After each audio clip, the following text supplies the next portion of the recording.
व्यवस्थाएं मिली है क्योंकि नहीं आप सभी वॉलंटियर से आग्रह है आप सभी आगे तो सबसे बैठा दीजिए। ये सभी का कार्यक्रम है तो इसकी व्यवस्था आप सभी को बनानी है।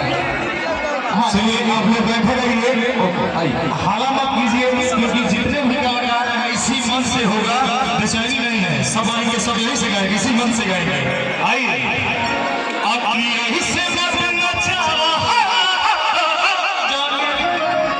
आई पतरी कमरिया को जी हम आजा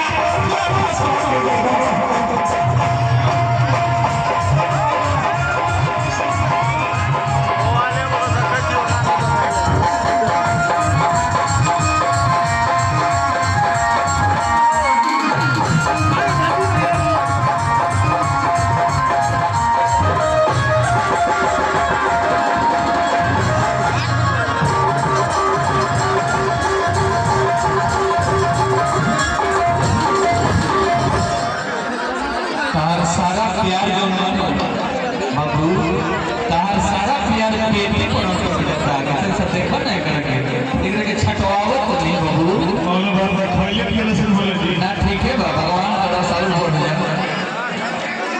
हां